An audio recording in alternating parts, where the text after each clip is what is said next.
Salam sejahtera dalam kasih Tuhan kita Yesus Kristus. Saudara-saudaraku yang berada di rumah atau dimanapun berada, Tuhan Yesus memberkati saudara pada sore hari ini. Amin, saudaraku.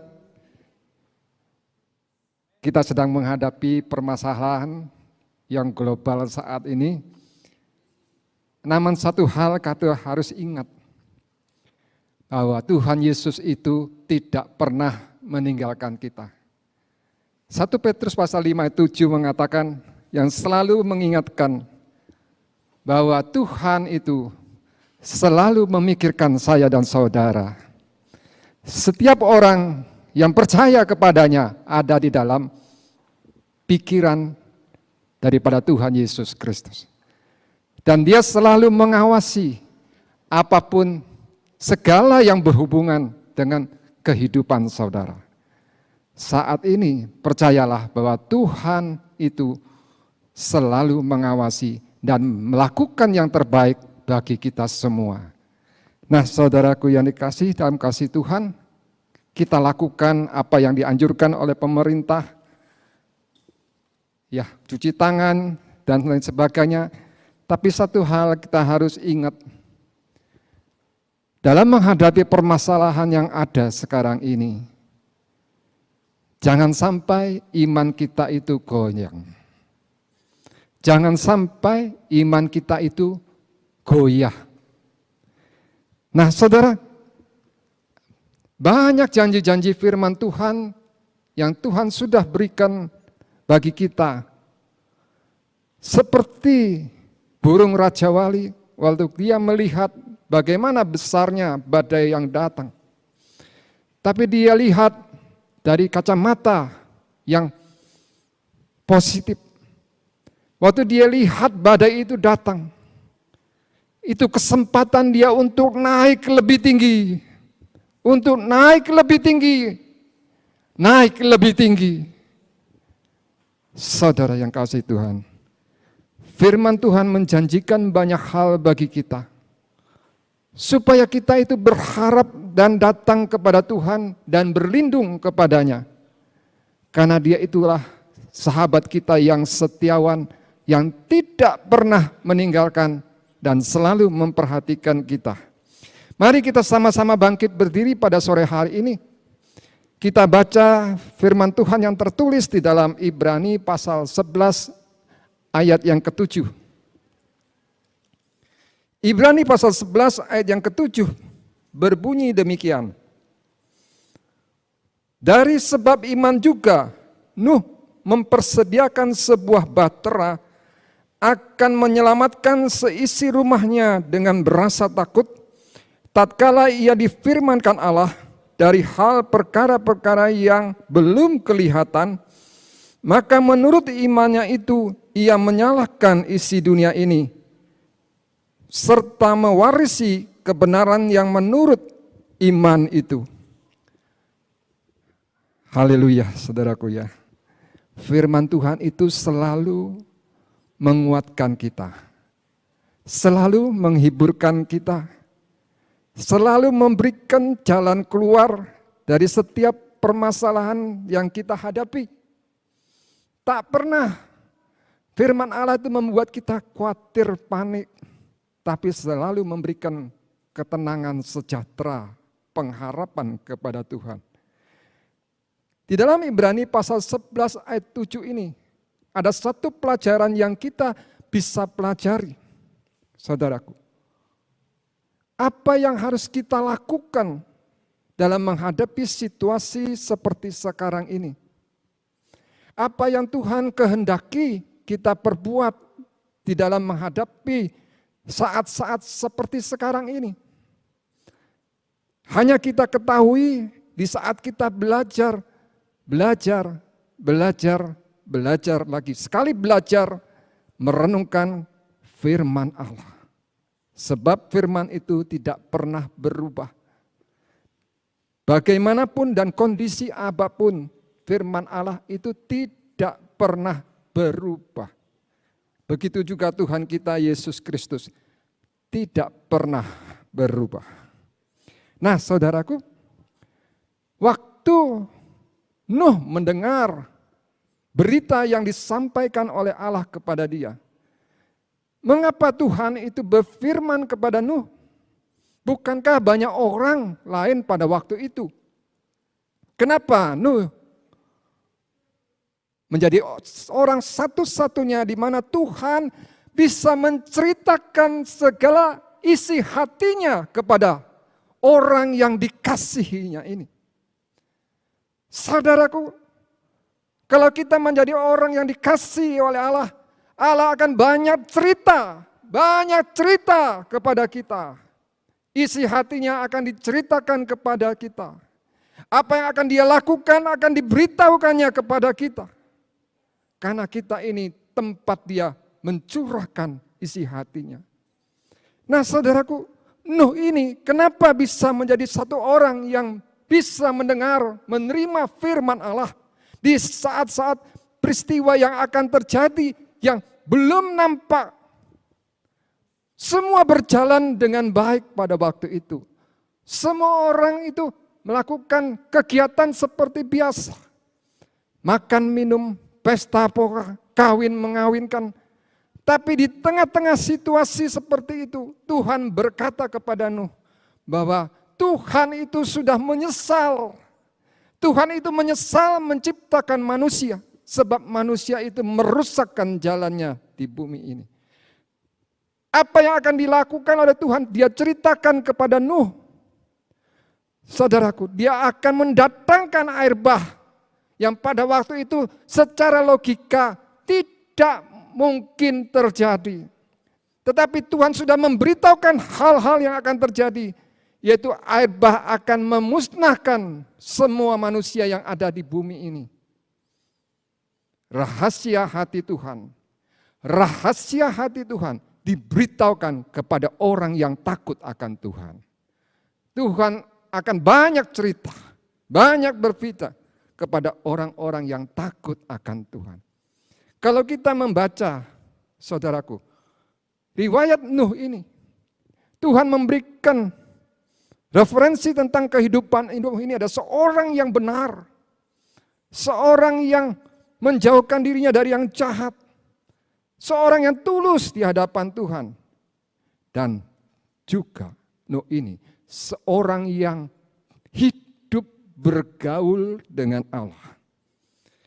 Seorang yang hidup bergaul dengan Allah, dia mengerti bagaimana hati Tuhan, bagaimana ada di dalam hati Tuhan. Seperti seorang sahabat mengerti isi hatinya, demikian juga Nuh mengerti akan hati Tuhan. Tuhan mengatakan akan terjadi hal seperti itu. Dikatakan dalam ayat firman Tuhan bahwa Nuh berasa takut. Apa yang harus dilakukannya? Sewaktu-waktu bisa datang itu terjadi. Air bah itu sewaktu-waktu bisa datang terjadi.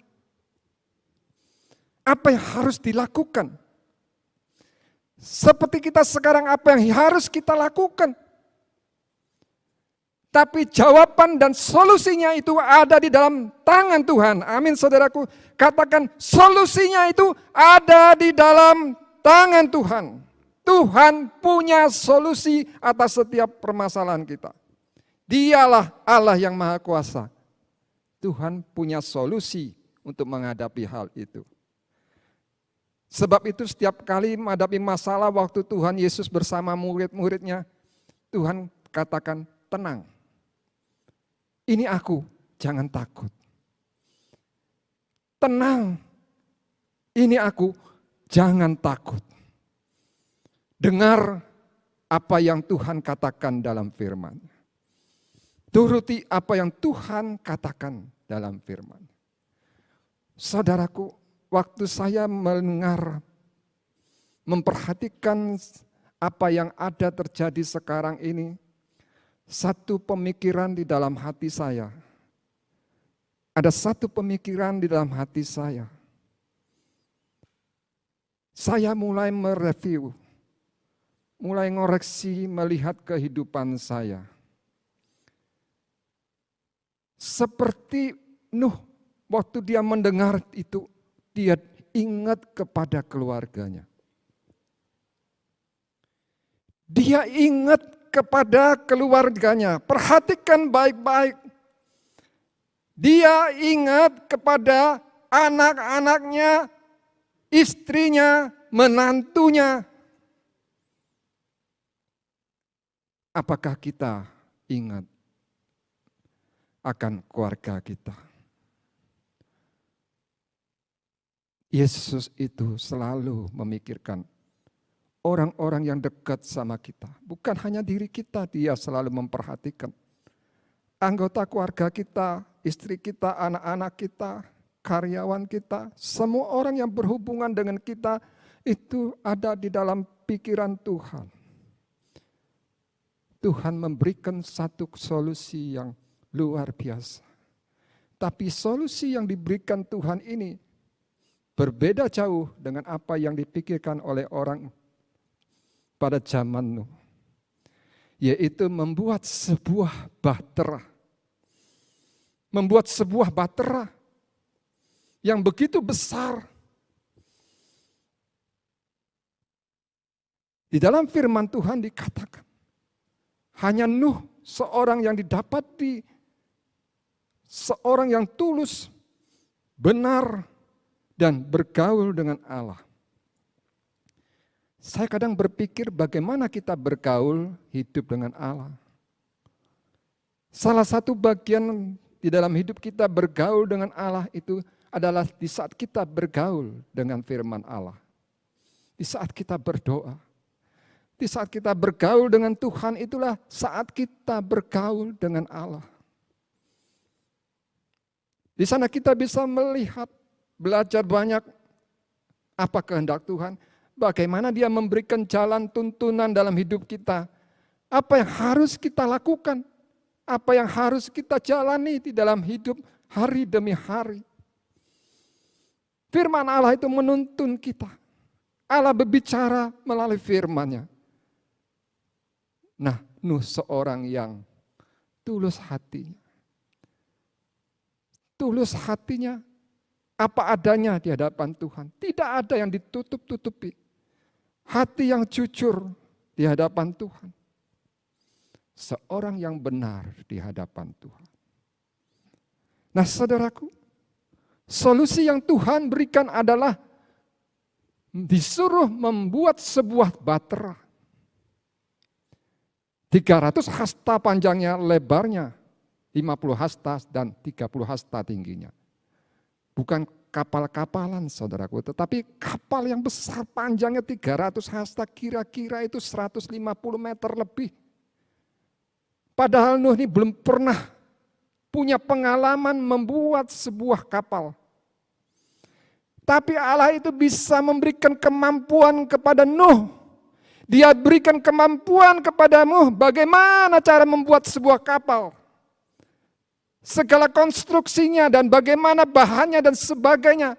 Tuhan taruh di dalam pikiran Nuh. Dan dia bisa menjadi seorang ahli membuat kapal. Segala yang diperlukan Tuhan taruh kepada Nuh. Urapan itu diberikan kepada Nuh untuk memampukan dia membangun sebuah bahtera. Itu yang diberikan Allah kepada Nuh. Tapi hanya Nuh yang benar. Tidak disebutkan bagaimana keluarganya, bagaimana istrinya, dan bagaimana menantunya. Tapi Tuhan berfirman suruh mereka juga masuk di dalam bahtera itu. Juga binatang-binatang yang sudah ditetapkan oleh Allah. Berduyun-duyun masuk di dalam bahtera itu. Nuh selain membuat kapal itu yang besar itu, dia juga memberitakan berita tentang bahwa akan terjadi air bah. Tapi sayang, sampai selesai kapal itu dibuat, tidak ada satu orang pun yang percaya kepada Nuh. Apa yang dia percaya itu berlawanan dengan apa yang dipercayai oleh orang-orang sejamannya itu. Dia hanya berhasil membawa masuk istrinya, anak-anaknya, dan menantunya. Hanya 8 orang ada di dalam batra itu. Hanya 8 orang. Sini kita melihat bagaimana Nuh melayani keluarganya. Supaya mereka percaya bahwa akan terjadi hal seperti itu. Dan apa yang harus diperbuat. Tapi yang lain tidak percaya. Mungkin juga ada yang membantu membangun kapal yang besar itu. Tapi juga tidak disebutkan mereka itu masuk di dalam bahtera itu. Nah saudaraku, apa yang dilakukan oleh Nuh 7 hari sebelum air bah itu datang, Allah menyuruh Nuh masuk ke dalam bahtera beserta keluarganya. Hewan-hewan datang berduyun-duyun masuk ke dalam bahtera ini. Suatu peristiwa yang luar biasa. Suatu mujizat terjadi di mana hewan-hewan itu bisa rukun masuk di dalam bahtera itu. Nuh melihat itu. 7 hari kemudian Allah menurunkan hujan 40 hari 40 malam. Bumi itu digenangi, ditutupi dengan air bah. Hanya tinggal Nuh dan keluarganya dan binatang yang masuk terapung-apung di dalam perahu itu. Selama lebih kurang 5 bulan. Nah saudaraku, apa yang kita bisa pelajari dalam hal ini? Betapa pentingnya keluarga kita di dalam pemandangan Allah. Betapa pentingnya keluarga kita di dalam pemandangan Tuhan. Kalau untuk membuat bahtera itu untuk menyelamatkan 8 jiwa ini. Bukan hanya Nuh, tetapi Tuhan ingin selamatkan juga keluarganya. Dan kalau bisa juga orang-orang yang percaya. Seberapa banyak yang masuk? Hanya 8 orang. Nah saudaraku, ini membuat saya memikirkan lebih banyak lagi. Seberapa banyak yang sudah kita lakukan buat keluarga kita? Saudaraku, kadang-kadang kita berpikir kita ngajak keluarga kita beribadat di gereja. Datang bersama-sama. Setelah ibadat kita sudah jalan sendiri-sendiri. Oh, tidak ada lagi suatu perhatian kepada keluarga kita. Tidak ada suatu perhatian terhadap keluarga kita. Bagaimana mereka? Coba saudara perhatikan. Bagaimana mereka? Bagaimana suami kita? Bagaimana anak? Mungkin segala kebutuhan mereka itu tercukupi. Bahkan berlebih-lebih. Bagaimana keselamatan mereka? Saudaraku. Bagaimana keselamatan mereka? Bagaimana pertumbuhan mereka? Nah saudara, itu menjadi pemikiran Tuhan dan ada di dalam hatinya. Saudara, mari kita mulai sekarang ini perhatikan anggota keluarga kita masing-masing, keluarga ilahi kita. Judul firman Tuhan ini, pelayanan di dalam keluarga. Sudah lama saya memikirkan hal ini. Kadang-kadang kita di dalam keluarga itu ribut. Ribut masalah sendiri. Kadang-kadang hal-hal kecil sudah jadi hal-hal yang besar. Orang-orang ribut dengan urusannya sendiri. Permasalahan-permasalahan, pertengkaran dan sebagainya. Saudaraku, seperti bangsa Israel berputar-putar di negeri Kanaan, di padang pasir, padang gurun selama 40 tahun, berputar-putar. Pernah memikirkan tidak tentang masa depan keluarga kita?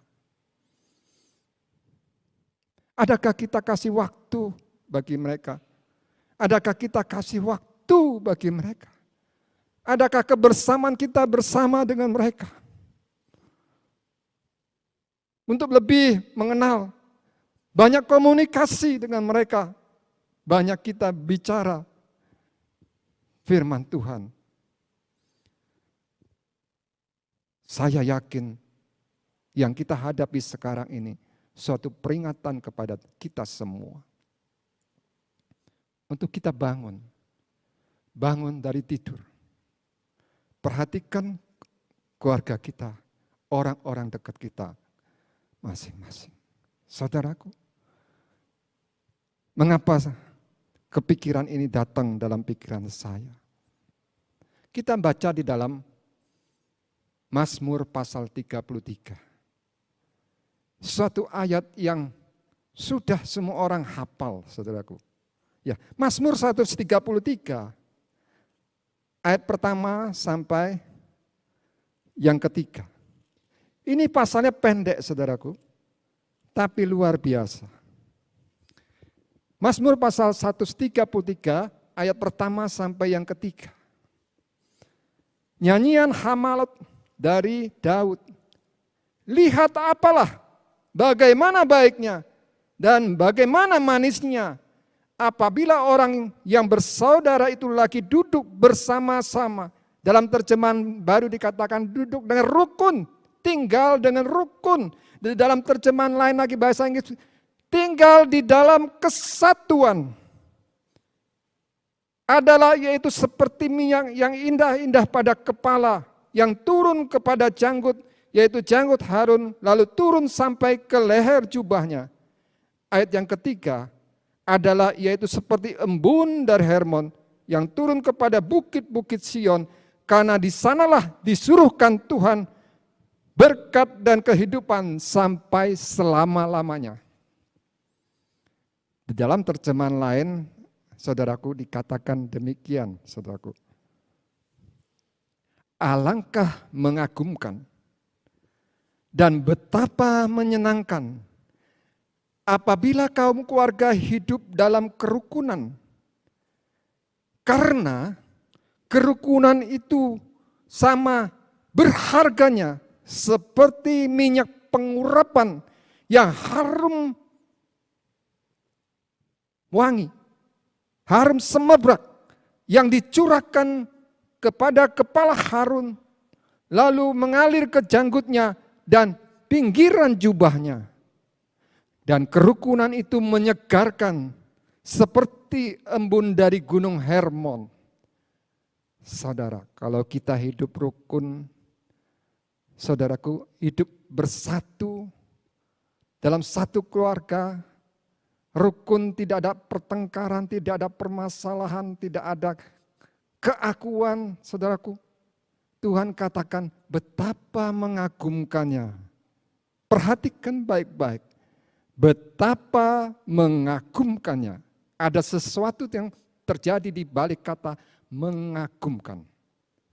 Kalau kita mengagumkan suatu lukisan, itu pasti yang dikagum itu luar biasa. Hasil karya yang luar biasa. Dan betapa menyenangkannya. Kalau kaum keluarga itu bisa tinggal bersama di dalam kerukunan. Bersama-sama tinggal di dalam satu kesatuan. Tinggal bersama-sama, saudaraku, di dalam suatu ikatan yang kuat bersama-sama di dalam satu keluarga. Nah, saudaraku, ada apa yang kita dapatkan dalam Mazmur 133 ini? Ada sesuatu yang mengagumkan. Itu terjadi karena Tuhan ada bersama-sama di dalam keluarga yang hidup rukun. Dengar baik-baik, Tuhan bekerja di dalam keluarga yang rukun. Kalau ada kerukunan, ada saling mengasihi, saling tolong-menolong, saling memperhatikan. Tuhan akan berkarya di dalam keluarga tersebut. Dikatakan bahwa kerukunan itu sama berharganya seperti minyak pengurapan yang dicurahkan di atas kepala Harun, turun ke jenggotnya sampai kepada ujung jubahnya. Jadi kerukunan itu sama berharganya. Kesatuan itu sama berharganya dengan minyak pengurapan. Nah saudaraku, kita mengerti. Minyak pengurapan itu mematahkan kuk. Minyak pengurapan itu mematahkan kuk. Perhambaan, kuk sakit penyakit. Saudara, kalau kita bersatu, rukun, maka kuasa Tuhan itu bekerja menyertai kita. Karena putra manusia, Tuhan kita Yesus Kristus itu beserta tinggal bersama-sama dengan kita. Ya, yang menjadi pertanyaan pada sore hari ini, mari kita melihat apakah kita tuh sudah rukun dengan keluarga kita. Orang yang paling dekat, yang selalu bersama-sama dengan kita, yang tahu kekurangan kita, yang tahu kelebihan kita. Orang yang paling dekat dengan kita yang bisa memberikan secara cepat apa yang harus kita perbuat, yang bisa menolong kita secara cepat, itulah orang-orang di dalam keluarga kita. Mereka itulah yang bisa diharapkan menjadi penolong di saat saudara sakit, di saat saudara dalam kesukaran. Firman Tuhan di dalam Imamat 26 ayat 8 dikatakan, 5 orang itu bisa menghalau 100 orang. 100 orang itu bisa menghalau 10.000 orang. Bayangkan kalau satu keluarga bersatu, rukun, saling menopang, saling mengisi, saling menolong satu dengan yang lain. Kekuatan itu akan bertambah karena Allah ada di tengah-tengah mereka. Amin saudaraku. Yang percaya katakan amin. Yang percaya tepuk tangan bagi Tuhan Yesus. Sudah saatnya kita menotoh langkah-langkah hidup kita. Keluarga ini jangan sampai menjadi lemah, diporak-pandakan oleh rubah-rubah yang kecil, yang menghabiskan, merusakkan kebun anggur. Seperti dikatakan di dalam Sirurasya. Tapi biarlah kita menjadi kuat. Keluarga ini menjadi kuat di dalam Tuhan. Nah saudara, apa yang Tuhan katakan dalam firman-Nya ini memberikan suatu pelajaran bagaimana kita bisa bersatu, rukun, saudara. 2 Tawarikh pasal 27 ayat yang 6. 2 Tawarikh pasal 27 ayat yang ke-6. Seorang raja, anak dari raja Rusia, bernama Yotam. 2 Tawarikh 27 dikatakan dia menjadi kuat. Dia menjadi kuat. Kerajaannya menjadi kokoh. Karena dia membetulkan jalannya di hadapan Tuhan. Terjemahan lain dikatakan, Yotam ini mengerahkan hidupnya kepada Tuhan. Mengarahkan hidupnya kepada Tuhan. Dia membetulkan jalannya di hadapan Allah. Sore hari ini, kalau kita ingin keluarga kita ini menjadi keluarga yang kuat kokoh, yang tidak mudah dirobohkan. Saudaraku, mari kita bersama-sama mengarahkan hidup kita masing-masing kepada Tuhan. Mengarahkan hidup kita masing-masing kepada Tuhan, itu berarti kita juga mengarahkan hidup kita kepada firman Allah. Biar firman Allah itu menjadi gaya hidup kita, menjadi jalan hidup kita, menjadi karakter kita. Apa yang Tuhan Yesus lakukan contoh dalam firman-Nya itu menjadi suatu contoh bagi kita. Saudaraku, dengan mengarahkan hidup ini kepada Tuhan, tentu ada banyak hal-hal yang harus kita perbaiki. Keputusan ada di tangan saudara. Keputusan ada di tangan saya. Untuk maukah kita memperbaiki jalan-jalan hidup kita, karakter hidup kita yang selama ini tidak benar di hadapan Tuhan. Keputusan ada di tangan saudara. Masa depan ada di tangan saya dan saudara. Nah saudaraku, kalau kita mau mengarahkan hidup ini, maka kita sesuai dengan firman Tuhan, maka kita bisa satu dengan yang lain itu rukun. Tidak melihat kekurangannya, tidak mengomentari kesalahannya, tapi memberikan pertolongan, memberikan nasihat apa yang harus dilakukan. Tuhan Yesus itu sudah menjadi contoh di dalam hidup kita. Ya. Tuhan Yesus sudah menjadi contoh di dalam hidup kita. Di dalam Lukas pasal 2 ayat 42 sampai 47. Saudaraku, Lukas pasal 2 ayat 42 sampai 47. Di manakah Tuhan Yesus berada? Apakah yang dikerjakan oleh Tuhan Yesus sebelum dia muncul dalam pelayanan? 30 tahun sebelumnya itu Tuhan Yesus di mana dan apa yang dilakukannya.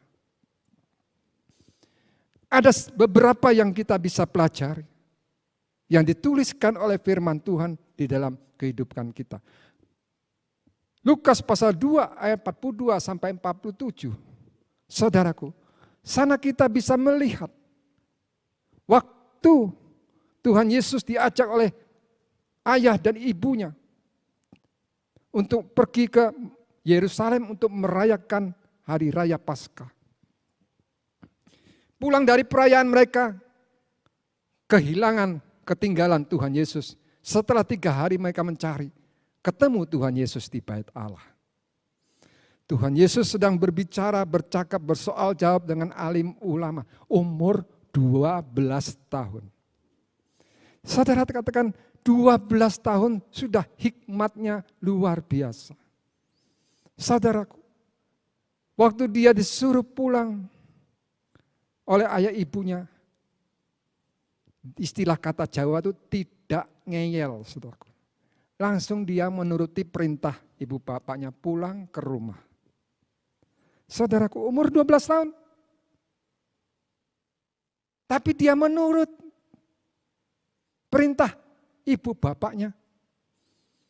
Ini suatu teladan bagi kita. Sebagai seorang anak-anak, kita belajar taat kepada perintah orang tua kita. Kita belajar taat kepada pemimpin kita. Sudah luar biasa. Tapi jangan sampai kalau seseorang sudah jadi dipakai Tuhan, sudah diurapi, tapi tidak mau taat. Belajarlah dari putra manusia Yesus 12 tahun ini, dia taat. Sejak kecil sampai dia pelayanan terakhir, luar biasa saudaraku. Kehidupannya sempurna menjadi contoh bagi kita. 12 tahun disuruh pulang, taat. Lalu apa kerjanya? Saudara, sebagai kanak-kanak tentu dia belajar sekolah di negerinya di Nazaret. Tapi saudaraku, ayahnya itu seorang tukang kayu. Seorang tukang kayu. Markus 6 ayat 3 mengatakan bahwa Tuhan Yesus itu seorang tukang kayu. Seorang tukang kayu. Waktu ayahnya meninggal, dia meneruskan pekerjaan daripada ayahnya. Sebagai tukang kayu. Dia ingat untuk meneruskan tanggung jawab ini, membiayai naskah daripada orang tuanya dan saudara-saudaranya. Dia ambil tanggung jawab ini untuk memikul tanggung jawab keluarga ini untuk membiayai ibu dan saudara-saudaranya. Saudaraku, dia tahu membalas kebaikan. Dia tahu membalas apa yang telah dibuat oleh orang tuanya selama ini bagi dia. Memelihara dia sampai menjadi dewasa. Dia tahu membalas kebaikan daripada orang tua. Saudara, ingat baik-baik. Apa yang sudah dilakukan oleh orang tua kita di dalam hidup kita. Ingat baik-baik, tidak pernah saudara bisa membalas sampai akhir hidupnya. Segala kebaikannya, korban yang diberikannya, tidak bisa saudara balas sampai akhir hidup daripada orang tua kita. Saudaraku, sebab itu Tuhan Yesus ini begitu indah. Di usia kanak-kanak dia sudah bisa menyenangkan hati Bapa Sorgawi. Di usia kanak-kanak dia sudah bisa menyenangkan hati Bapa Sorgawi. Mengasihi orang tuanya. Dia ambil alih beban itu. Dan dia hidupi, dia biaya orang tuanya. Saudara, adakah contoh ini juga seperti kita? Di saat orang tua kita dalam kesukaran, dalam masalah, orang yang paling dekat, itulah putra-putranya, anak-anaknya. Adakah mereka memperhatikan orang tua? Itu sebabnya dikatakan Tuhan Yesus bertambah besar, bertambah hikmatnya, bertambah diperkenan Allah, dan bertambah diperkenan oleh manusia. Dia melakukan kewajibannya selagi dia sudah masih kanak-kanak. Saudara, bagaimana anak-anak kita? Bagaimana anak-anak kita? Perhatikan baik-baik. Perhatikan baik-baik. Adakah anak-anak saudara dan saya memperhatikan kehidupan orang tuanya selagi orang tua sudah lanjut usianya. Apalagi kalau orang tuanya sudah tidak berdaya, tidak bisa mencari nafkah. Seperti Tuhan Yesus, berlakukanlah tanggung jawab itu kepada orang tua. Ambil tanggung jawab itu.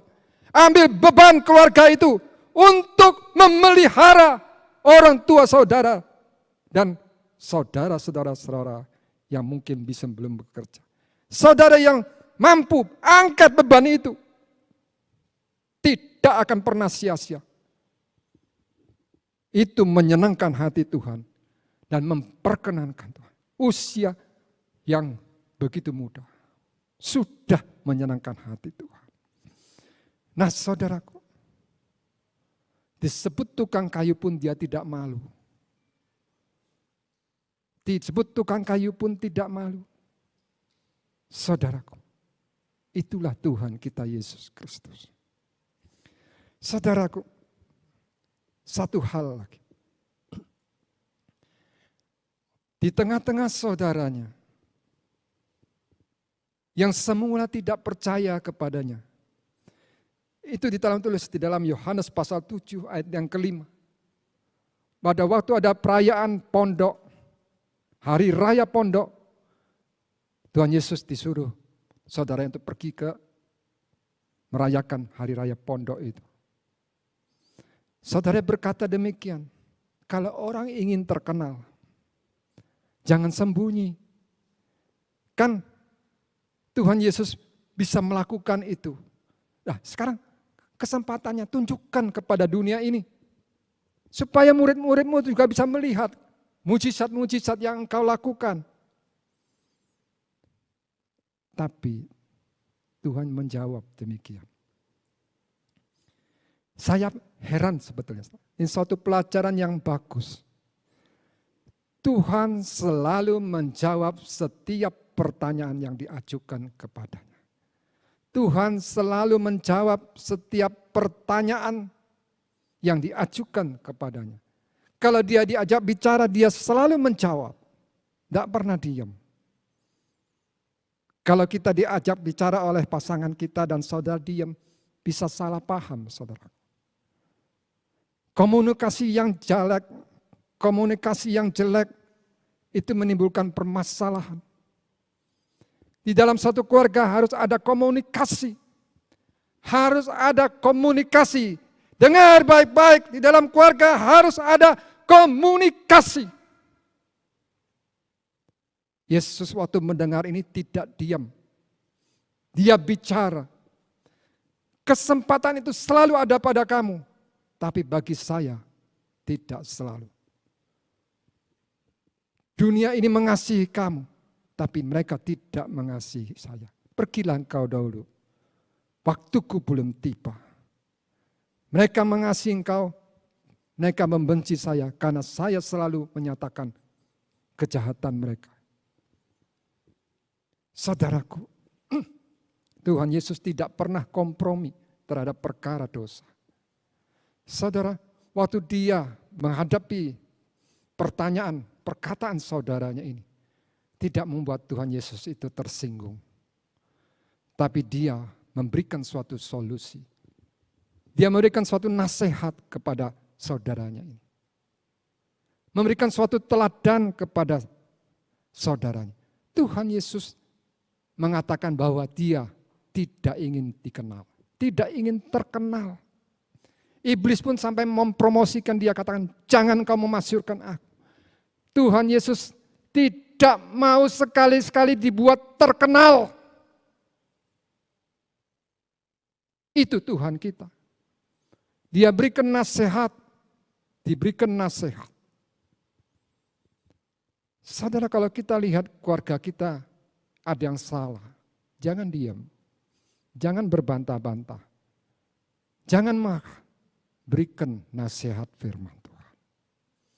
Bicara, berikan nasihat firman Tuhan. Itu memperbaiki, menunjukkan kepada mereka apa yang salah dan harus diperbaiki. Diperbaiki hal yang rusak supaya menjadi lebih baik, bisa bersekutu, bisa rukun satu dengan yang lain. Nah saudara, bukan hanya itu. Waktu dia bertemu dengan saudara-saudaranya, waktu Tuhan melayani bersama dengan murid-muridnya, datang ibu bapaknya memanggil dia. Lalu Tuhan katakan, siapa ayahku, siapa ibuku, siapa saudaraku? Dia tunjuk orang yang melakukan kehendakku, itulah bapakku, itulah ibuku, itulah saudara-saudaraku. Apa artinya saudaraku? Sekalipun kita ini saudara, Tuhan Yesus katakan, sekalipun mereka itu ayahnya, ibunya, saudara secara lahiriah, orang tuanya, semua harus melakukan kehendak Allah. Saudara, kalau saya misalnya melayani Tuhan, anak saya, istri saya juga harus melakukan kehendak Allah. Semua harus melakukan kehendak Allah. Bukan berarti saya melayani Tuhan, lalu anak saya, istri saya boleh sesukanya. Harus sama-sama melakukan kehendak Allah. Itulah baru disebut kita ini saudaranya Tuhan. Melakukan kehendak Allah. Apa yang Tuhan mau di dalam hidup kita. Kalau kita belajar banyak saudaraku. Di saat-saat kita belajar firman Tuhan. Di saat dia bicara, dia bernasihat kita. Oh betapanya menyenangkannya saat-saat seperti itu. Memberi nasihat kepada kita. Saat menghadapi masalah sekarang ini. Belajarlah firman Tuhan. Carilah apa yang Tuhan kehendaki. Nah saudaraku, apakah yang dilakukan oleh Tuhan Yesus untuk keluarganya, saudaranya ini sia-sia? Tidak pernah sia-sia. Seperti Nuh, seorang yang benar, seorang tulus, seorang yang bergaul dengan Tuhan. Dia pun menggarami, dia pun menjadi berkat bagi anak-anaknya, menantunya, dan istrinya. Akhirnya mereka semua masuk dalam bahtera Nuh. Selamat dari kebinasaan air bah. Mereka percaya dan mereka ikut bekerja bersama-sama dengan bapaknya ini. Saling bantu, saling tolong menolong satu dengan yang lain. Membangun bahtera yang begitu besar. Anak, menantu, istri, semua bekerja sama. Tidak pernah sia-sia. 7 hari sebelum air bah datang, Tuhan perintahkan mereka masuk. Dan pintunya itu ditutup oleh Tuhan. Tidak bisa keluar masuk lagi. Saudara, kerjasama dalam satu keluarga saling menolong, saling mengingatkan, saling mendorong, saling mengampuni, saling mengerti, memahami, menasehati satu dengan yang lain. Itu yang harus kita lakukan. Menghadapi hari-hari yang akan datang, keluarga ini harus berdiri kokoh. Menghadapi hari-hari yang akan datang, keluarga ini harus berdiri kokoh. Ada kekuatan di dalam suatu keluarga yang berdiri, yang rukun, bersatu, takut akan Tuhan, hidup bergaul dengan Allah, menghadapi tantangan-tantangan di hari-hari yang akan datang. Nah saudaraku, kita melihat di dalam kisah para rasul, pasal 1 ayat ke-4. Siapa yang berada di loteng Yerusalem itu? Siapa saja yang berada di loteng Yerusalem menantikan pencurahan Roh Kudus. Di antara mereka disebut ibu dari putra manusia Yesus dan saudara-saudaranya. Haleluya. Oh, tidak pernah sia-sia apa yang Tuhan taburkan bagi keluarganya. Mereka yang semula tidak percaya kepada kemesiasan daripada Yesus, akhirnya mereka pun percaya dan dibaptis dengan Roh Kudus. Bahkan ada yang penulis daripada kitab Yehuda dan Yakobus adalah saudara daripada Tuhan Yesus. Saudaraku, betapa indahnya. Seperti embun dari Gunung Hermon itu turun ke Bukit Sion menjadi berkat bagi banyak orang. Embun yang menyegarkan itu menyegarkan orang-orang di mana mereka hadir. Saudara, kalau kita satu keluarga, ada satu kesatuan kerukunan, saling tolong-menolong, mengasihi satu dengan yang lain. Kehadiran itu memberikan kesegaran kepada keluarga-keluarga yang kita datang. Karena Allah memerintahkan berkat dan kehidupan menyertai keluarga ini. Kita lihat dalam kehidupan Tuhan Yesus. Apa yang terjadi pada waktu peristiwa di Kana itu. Di dalam Yohanes pasal yang kedua. Yohanes pasal yang kedua, ayat 1-10. Di sana diceritakan, dituliskan bagaimana peristiwa itu terjadi. Ibu Yesus diundang di dalam pesta itu. Tuhan Yesus dan murid-muridnya juga diundang. Di tengah-tengah pesta itu terjadi persediaan anggur itu habis. Persediaan anggur itu habis. Coba kita lihat. Kita amati. Bagaimana kerjasama kerukunan dalam keluarga Tuhan Yesus ini menjadi berkat bagi keluarga yang melangsungkan pernikahan itu. Waktu ibunya mengetahui permasalahan ini, apa yang dilakukan oleh sang ibu ini, ibu dari putra Yesus ini, dia pergi mendatangi Tuhan. Dia ceritakan permasalahan yang ada. Saudaraku, apa yang dijawab oleh Tuhan Yesus? Yohanes pasal 2 ayat 1-10. Apa yang Tuhan Yesus jawab? Di dalam terjemahan lain dikatakan, waktu ibunya itu menceritakan permasalahan ini, Tuhan berkata, "Ibu, saya tidak bisa menolong ibu sekarang ini. Belum sampai waktunya saya untuk melakukan mujizat." Saudara,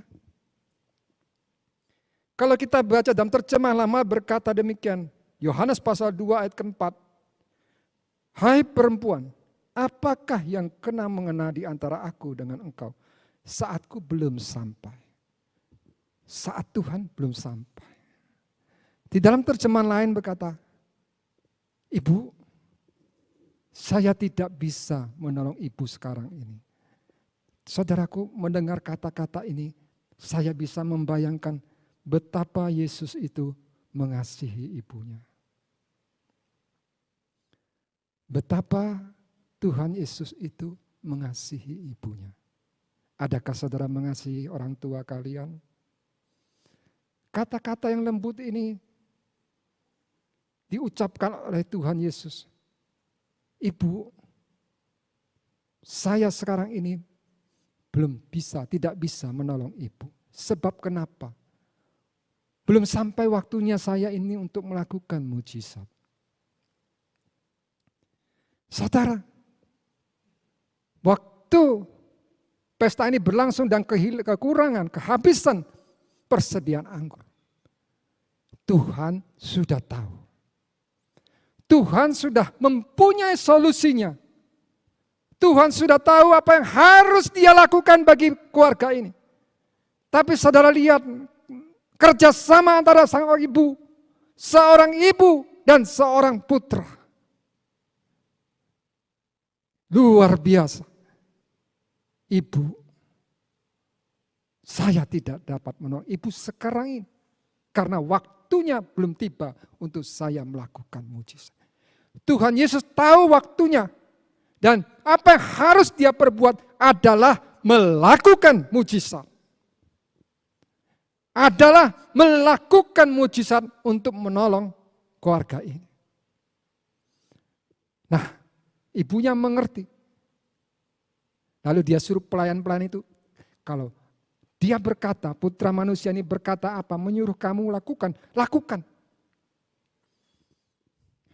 Ibu ini mengerti. Setiap perkataan Tuhan Yesus itu ada kuasanya. Lalu apa yang terjadi setelah Tuhan Yesus menyuruh pelayan ini mengisi penuh 6 tempayan itu dengan air yang biasa digunakan untuk mencuci kaki saudaraku. Disuruh cedok, suruh dibawa kepada pemimpin pesta. Ada kata-kata yang indah saudaraku, yang menjadi berkat. Waktu pemimpin pesta ini menerima, mengecap anggur baru yang disodorkan oleh pelayan-pelayan ini.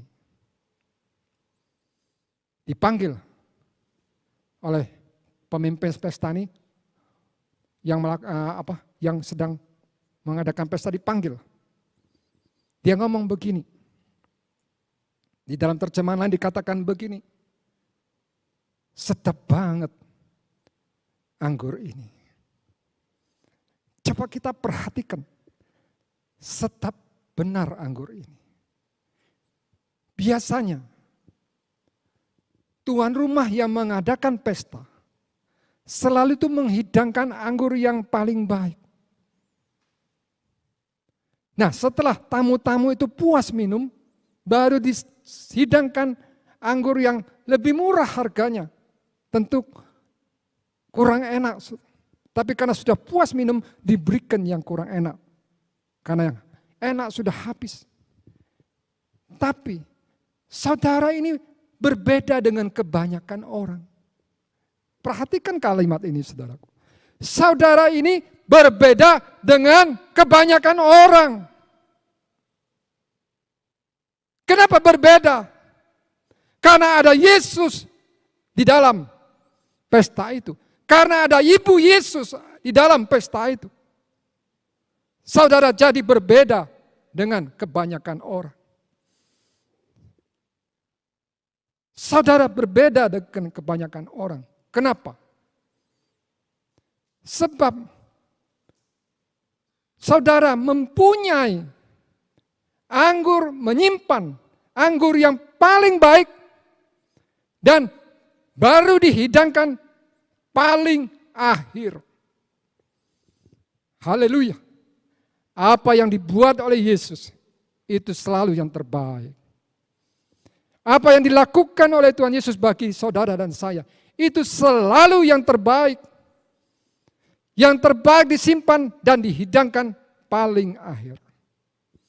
Itu terjadi karena ada Yesus. Yesus itulah pengharapan kita. Saudara, sampai akhir pesta, mereka menikmati anggur yang paling baik yang sudah dikerjakan oleh Tuhan Yesus. Nah, saudaraku, apa yang harus kita lakukan saat ini? Keluarga-keluarga itu, anak orang tua harus rukun. Kalau selama ini tidak rukun, mari sore hari ini kita berubah jadi rukun. Kalau kehidupan keluarga ini penuh dengan permasalahan, tidak bisa menjadi berkat bagi orang lain.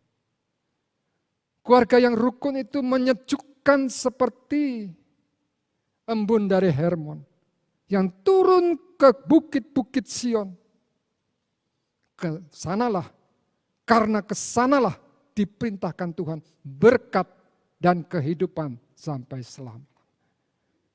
Suatu keluarga yang rukun sehati, bersatu, saudaraku, saling mengasihi, saling mengampuni, belajar hidup bergaul dengan Allah, dimanapun mereka berada, menjadi berkat, menyegarkan bagi orang di sekeliling.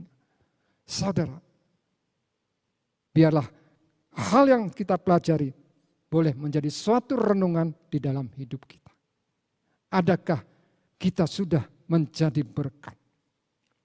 Jadi kalau kita ingin menjadi berkat, saudaraku, urapan Allah itu ada turun di tengah-tengah kita, mengurapi kita di saat kita melayani.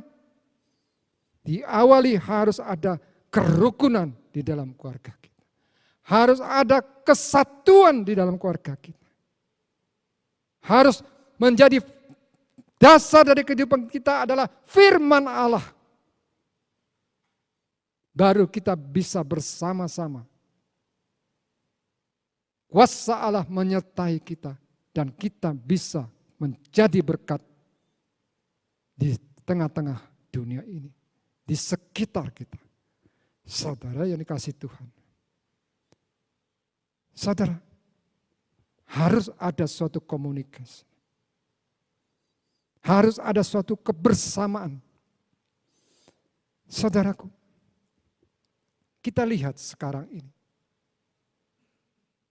Banyak hal-hal yang terjadi. Saudara, kita lihat anggota keluarga kita. Rubah-rubah kecil apa yang bisa merusakkan kebun anggur itu? Salah satunya adalah apa yang dilihat dan apa yang didengar melalui handphone. Saudara, apa yang kita lihat dan kita dengar melalui handphone. Kadang-kadang saya lihat kalau satu keluarga bersama, kesempatan yang seharusnya bisa digunakan untuk kebersamaan, masing-masing sibuk dengan handphonenya. Nah, saudara, seseorang apalagi di waktu luang,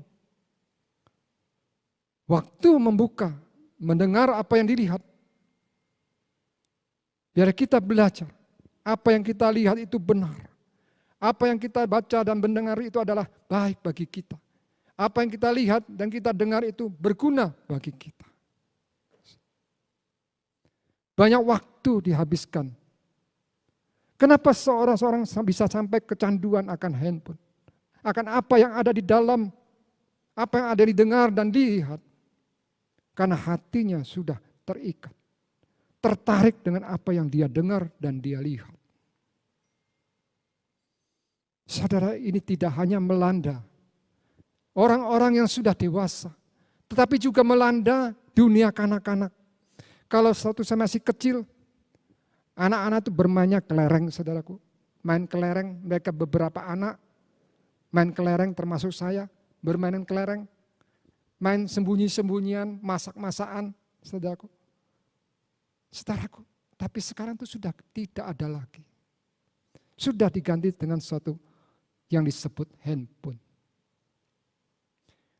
Saudaraku, Yunus pasal 4 ayat 11 mengatakan, anak-anak yang belum bisa membedakan tangan kanan dan tangan kiri, belum bisa membedakan mana yang baik dan mana yang benar, mana yang buruk, yang salah dan benar belum bisa membedakan. Diberi sebuah handphone. Habislah waktu digunakan oleh mereka untuk melihat dan mendengar apa yang di dalamnya. Terutama permainan-permainan game, adegan-adegan kekerasan. Mereka dibiarkan sendirian bermain. Waktu tidur, mereka melihat, membuka handphone. Waktu belajar digunakan. Saudaraku, apa yang terjadi? Apa yang ditabur akan mengalami apa yang dituai. Apa yang ditabur akan dituai. Tidak heran, berapa lama kemudian kita mendapatkan anak kita tidak seperti yang kita harapkan. Nah saudaraku, awasi anak-anak kita. Apakah mereka sudah layak, sudah pantas untuk dipercaya sebuah handphone? Nah, keluarga itu menjadi suatu prioritas untuk kita perhatikan baik-baik. Saudaraku, harus kita perhatikan baik-baik. Tuhan Yesus sudah memberikan teladan. Nah, kita perhatikan lagi rubah-rubah ini. Yang kecil yang bisa merusakkan kebun anggur. Di dalam Kejadian pasal 2. Waktu Adam diciptakan oleh Tuhan. Tuhan ngomong. Semua pohon buah yang ada di taman ini boleh engkau makan. Kecuali buah pengetahuan baik dan jahat. Adam pasti dengar. Mengerti apa yang dikatakan oleh Allah kepada dia. Tapi waktu Hawa dicobai oleh ular yang berusaha merusak, yang berusaha meragukan apa yang sudah dia percaya kepada Tuhan. Saudaraku, dia berkata, semua buah di pohon ini, di taman ini boleh kami makan. Kecuali yang di tengah-tengah itu. Pada waktu kita makan dan menjamahnya, maka kita akan mati. Saudaraku, waktu merenungkan ini,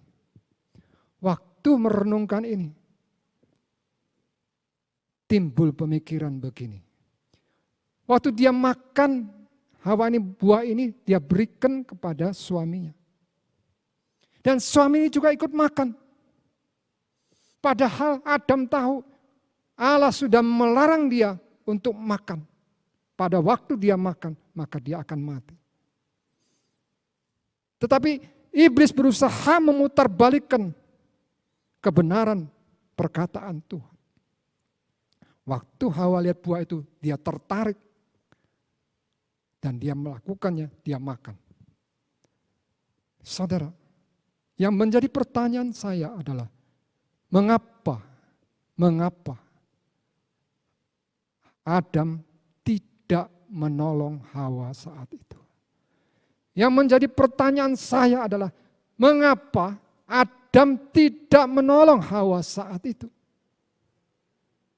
Nah, saudara, berbeda dengan Tuhan Yesus. Dia tolong, dia nasihati.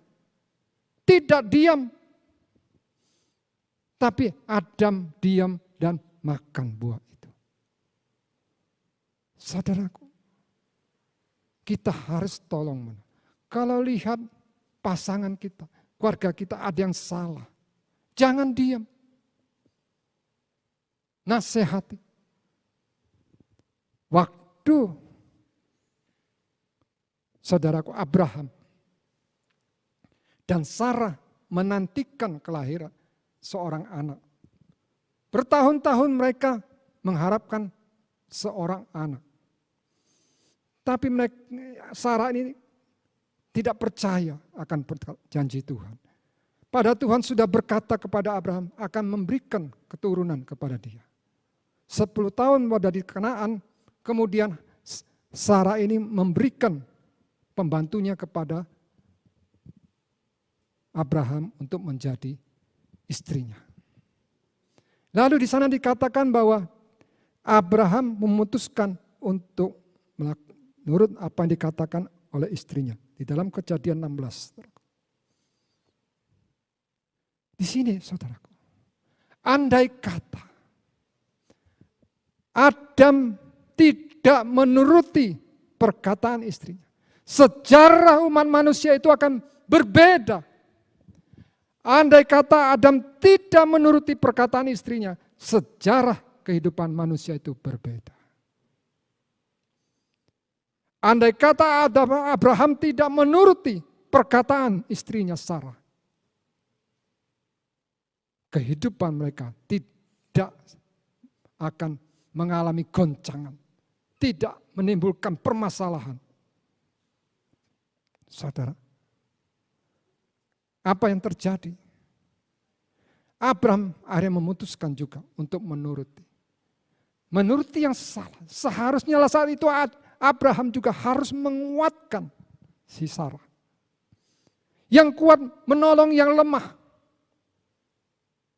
Saudara, tetapi itu tidak dilakukan. Akhirnya timbul permasalahan sampai hari ini. Nah, saudara, rubah-rubah kecil yang bisa merusakkan kebun anggur. Kita perhatikan baik-baik. Kerukunan, kepersatuan satu keluarga itu bisa dirusakkan oleh rubah-rubah kecil yang bisa merusakkan kesatuan. Nah, saudara, satu hal lagi. Kita harus menjaga hati. Kalau hidup mau rukun, harus memelihara hati ini. Hati ini harus selalu murni di hadapan Allah. Seperti Rasul Paulus, dia menjaga kemurnian hatinya, hati nuraninya di dalam pelayanannya di hadapan Tuhan. Karena apa saudaraku? Amsal 4:23 mengatakan, peliharalah hati ini lebih daripada segala yang patut dipeliharakan. Terjemahan lain mengatakan demikian. Karena mempengaruhi segala kehidupan kita. Hati ini mempengaruhi segala kehidupan kita. Sebab itu harus dijaga baik-baik. Harus dijaga selalu murni di hadapan Tuhan. Saudara, jangan ada kesalahan di dalam hati. Harus bersih. Kalau ingin rukun dan bersatu, hati ini harus bersih di hadapan Tuhan. Harus suci di hadapan Tuhan. Kalau tidak ada kesucian di dalam hati, sulit untuk rukun. Kalau ada penyimpanan dosa di dalam hati, tidak bisa rukun. Hati ini harus diterangi oleh firman Tuhan. Adakah hati ini suci di hadapan Tuhan? Sebab itu akan mempengaruhi seluruh hidup kita. Mempengaruhi pelayanan kita. Mempengaruhi hubungan kita dengan keluarga kita. Mempengaruhi pekerjaan kita. Mempengaruhi segalanya dalam kehidupan kita. Dan Tuhan tidak suka. Hati ini harus dijaga. Saudaraku, apa yang harus kita perbuat? Kalau kita tidak menjaga hati ini, apa yang terjadi? Tidak akan terjadi kerukunan. Saudara, padahal saya berpikir banyak, saudara. Di mana-mana diberitakan kedatangan Tuhan itu sudah dekat. Kedatangan Tuhan itu sudah dekat. Semua itu mendengar dan mengerti. Tidak ada satupun yang tidak tahu. Tapi persiapannya itu bagaimana? Yang menjadi pertanyaan, Tuhan mau datang, persiapannya bagaimana? Kalau orang mau mengadakan pesta besar, pasti ada hari-hari persiapan. Kalau orang mau pergi ke luar negeri, pasti ada persiapan.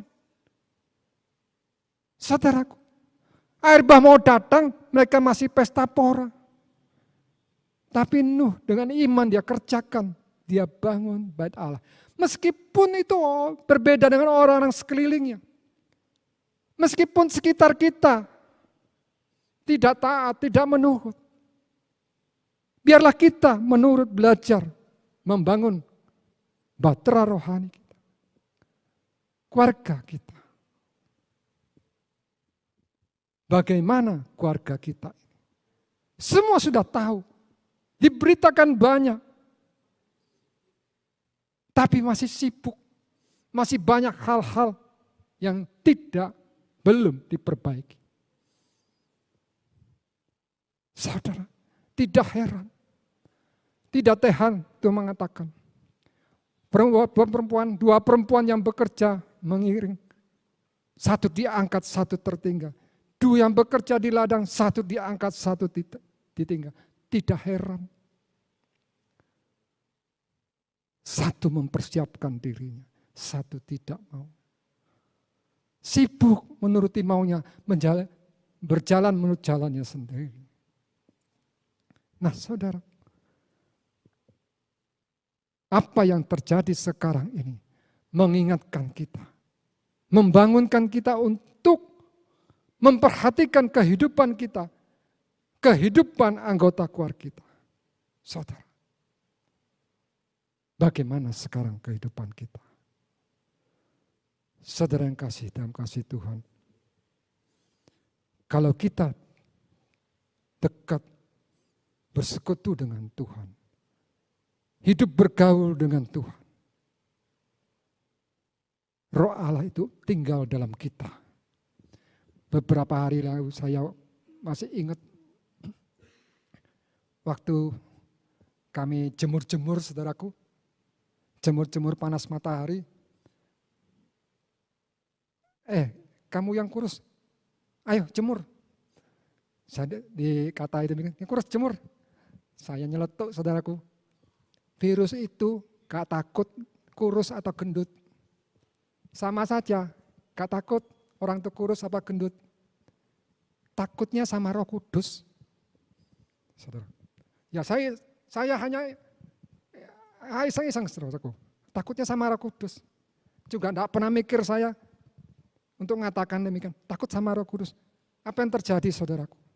Lah, istri saya nyaut gini, lah, itu yang kemarin Tuhan ingatkan saya waktu saya merenungkan firman Tuhan. Dia baru ingat, lah itu 1 Yohanes pasal yang 4 ayat keempat. 1 Yohanes pasal yang 4 ayat keempat. Bahwa dia yang ada di dalam engkau itu lebih besar daripada yang ada di dalam dunia ini. Bahwa Roh Allah yang ada di dalam saya dan saudara itu lebih besar daripada yang ada di dalam dunia ini. Saudara, itu janji Tuhan kepada kita. Roh Allah yang ada di dalam kita lebih besar daripada yang ada di dalam dunia ini. Saudaraku, mari tetaplah tenang. Kita dekati Tuhan, kita cari firman-Nya. Yang ada di dalam saudara lebih besar daripada yang ada di dalam dunia. Nah, saudaraku, banyak hal yang harus kita pelajari, banyak waktu yang harus kita, saudaraku, renungkan melalui firman Tuhan. Mari saya ajak saudara-saudara, ingatlah bagaimana keluarga kita. Biar kita rukun, kalau selama ini tidak rukun, ribut satu dengan yang lain. Saudaraku, ini kesempatan bagi saudara untuk silaturahmi, saling mengampuni, saling memaafkan. Bersatulah, dukung dalam doa. Saudaraku, cari Tuhan, berdoa. Sungguh-sungguh kepada Tuhan. Dan hidup benar. Perhatikan keluarga kita. Maka Tuhan akan menyertai saudara. Saya ingat saudaraku, satu ayat ini. Waktu saya lagi doa pagi, saya renung-renung firman Tuhan. Tuhan mengingatkan saya, satu orang yang bernama Ayub. Saudara, Ayub ini mempunyai ternak yang begitu banyak, yang berkembang biak menjadi begitu banyak. Saudaraku, hamba-hamba yang begitu banyak. Ya, Tuhan katakan kepada iblis, kamu tidak lihat hambaku Ayub ini. Seorang saleh, takut akan Tuhan, menjauhkan dirinya dari yang jahat. Kenapa bisa begitu? Sebab Tuhan memagari Ayub ini dan keluarganya dan semua yang ada pada dia. Dipagari sama Tuhan. Sehingga tidak ada satupun yang bisa mengganggu Ayub dan semua yang dimilikinya. Karena ada pagar ilahi yang Tuhan berikan kepada Ayub dan sekeluarga. Saudara, pada waktu pagar itu diangkat, waktu Ayub mengalami ujian, pagar itu diangkat, apa yang terjadi? Iblis langsung menyerang kepada Ayub. Seluruh anak-anaknya mati dalam 1 hari. Harta bendanya habis dalam 1 hari. Bahkan bukan itu saja. Dari ujung kepala sampai kakinya, barah yang bosok. Dia tiap malam, saudaraku, katakan dalam firman Tuhan, cekot-cekot tulangnya ini. Dia kalau bahasa Jawa katakan gulung kuming. Bergulung-gulung karena penderitaan yang begitu.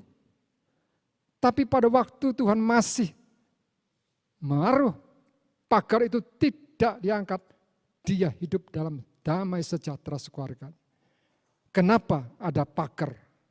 Kenapa Tuhan menaruh pagar melindungi Ayub ini? Sebab Ayub ini hidup benar. Takut akan Tuhan, menjauhkan diri yang jahat. Kehidupannya itu membuat Tuhan memagari semua yang ada pada dia, termasuk harta bendanya.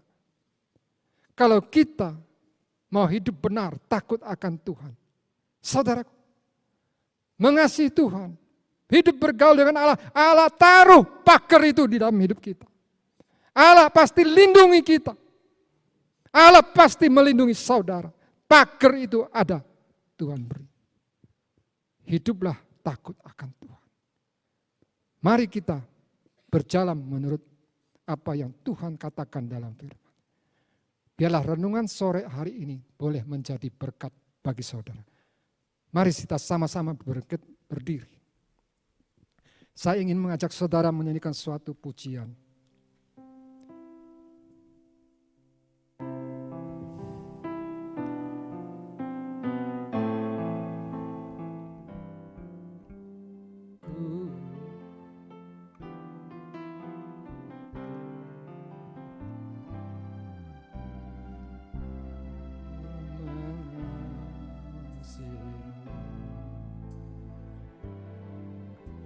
Yesus, kau perlindungan bagiku,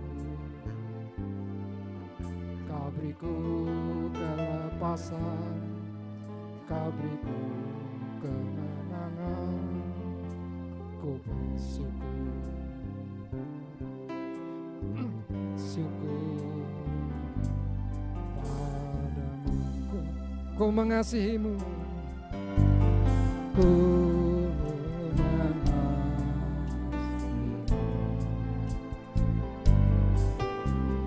Yesus, kau perlindungan bagiku, kau beriku kelepasan, kau beriku kemenangan, ku bersyukur, aku bersyukur.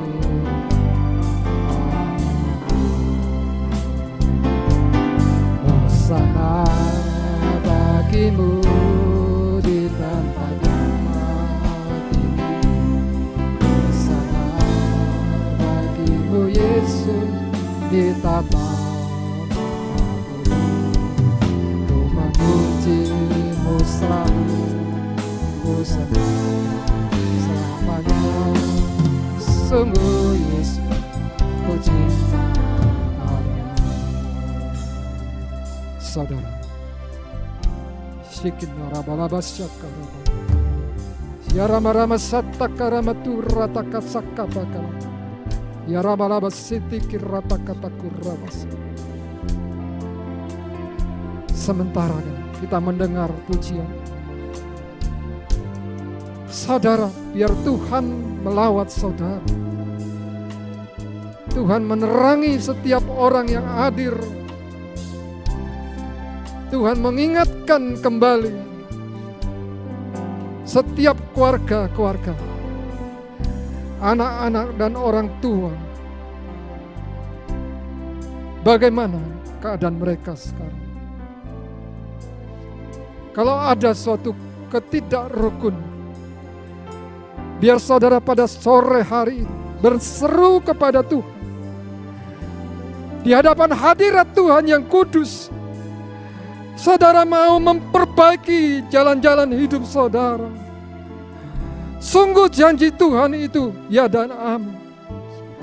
Di saat satu orang memperbaiki jalan-jalan hidupnya, maka Tuhan akan melawat, memberikan kekuatan dan kemenangan kepada dia, membuka jalan dan melindungi dia. Mari kita angkat tangan kita kepada Tuhan.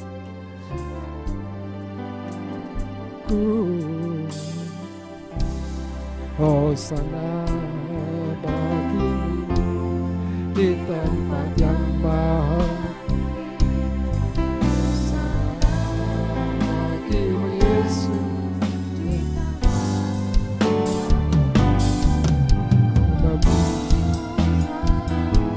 Bila ada saudara, keluarga yang saat ini ada masalah, angkat tangan saudara, berseru kepada Tuhan. Sudah saatnya kita datang kepada Tuhan, minta pertolongan Tuhan, berdoa.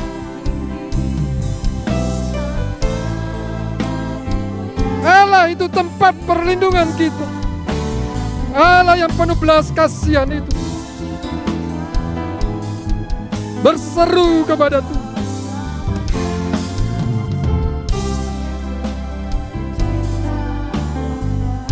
Percayalah saat ini dia datang kepada saudara. Dia lewat setiap keluarga. Dia pulihkan, dia ingatkan. Dia ingatkan saudara. Betulkan jalan-jalan kita di hadapan Tuhan. Maka saudara akan menjadi kuat. Tidak pernah mudah dirobohkan oleh apapun, berita apapun.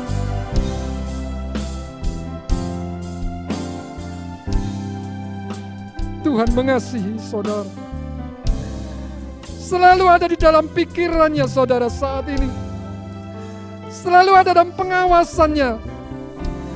Dia akan memberikan perlindungan jikalau saudara berlindung kepada dia.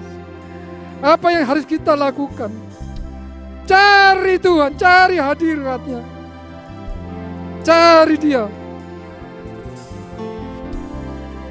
Doakan anggota keluarga saudara yang saat ini dalam keadaan tidak seperti yang saudara harapkan. Berdoa bagi mereka. Allah akan menolong saudara. Kesatuan, kerukunan itu mendatangkan urapan kuasa Allah di dalam kehidupan saudara. Itu akan menolong saudara. Itu akan mendatangkan kehidupan. Berkat saudara di tengah-tengah kesukaran ini. Itu jalan yang diberikan oleh Tuhan. Mari saudara,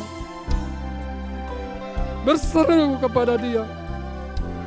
Hanya dia yang bisa menolong saudara. Banyak keluarga-keluarga yang mengalami kerusakan.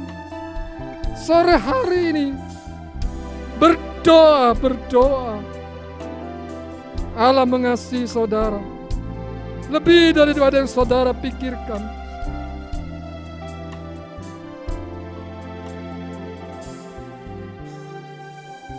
Bila sore hari ini ada yang mendengar dalam kondisi hidupnya yang porak-poranda, hidup yang mengalami kehancuran, hidup yang mau berjalan sendiri, hidup yang mau semaunya sendiri. Sore hari ini bertobatlah engkau. Selagi masih ada kesempatan bagimu untuk mendengar dan kembali kepada Tuhan, perbaiki jalan-jalan hidupmu, perbaiki kembali kehidupanmu. Tidak ada satu orang pun yang bisa menolong engkau, hanya dirimu yang memberikan keputusan. Beri keputusan yang tegas. Beri keputusan yang tegas. Tuhan akan memberkati saudara. Sore hari ini setiap keluarga yang mendengar, dimanapun saudara berada, yang Tuhan kehendaki bagi saudara, hiduplah rukun dengan apa yang ada pada saudara, keluarga saudara. Hiduplah dengan rukun, saling mengasihi, saling mengalah, saling menasehati, saling mendoakan. Jangan ada perselisihan, jangan ada pertengkaran, jangan ada kemarahan, jangan ada kepahitan di dalam hidup. Itu akan menghancurkan keluargamu.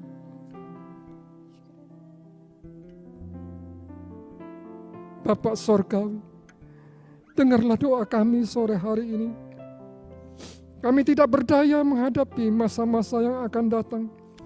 Tanpa Tuhan dalam hidup kami, tanpa Tuhan mencampuri tangan urusan kami. Dalam pekerjaan pelayanan keluarga kami, tanpa Tuhan kami tidak berdaya Tuhan. Mari Tuhan, tolong negeri kami ini. Tuhan, hentikanlah penyebaran daripada virus ini. Dengar seruan doa kami saat ini Tuhan. Hentikan ya Tuhan penyebaran virus ini. Kasihanilah Tuhan jiwa-jiwa yang melayang. Tuhan, hentikan. Kami minta kepadamu ya Tuhan. Engkau mampu untuk menghentikannya. Engkau sanggup. Setiap keluarga Tuhan lindungi, jagai, pagari Tuhan. Tuhan sertai, jauhkan ya Tuhan. Tuhan, terima kasih untuk sore hari ini. Sedikit kebenaran yang kami pelajari, kami hanya berterima kasih kepada Tuhan. Terima kasih ya Tuhan. Dalam nama Yesus Kristus, kami minta dan berdoa kepadamu ya Tuhan. Tuhan Yesus memberkati saudara semua.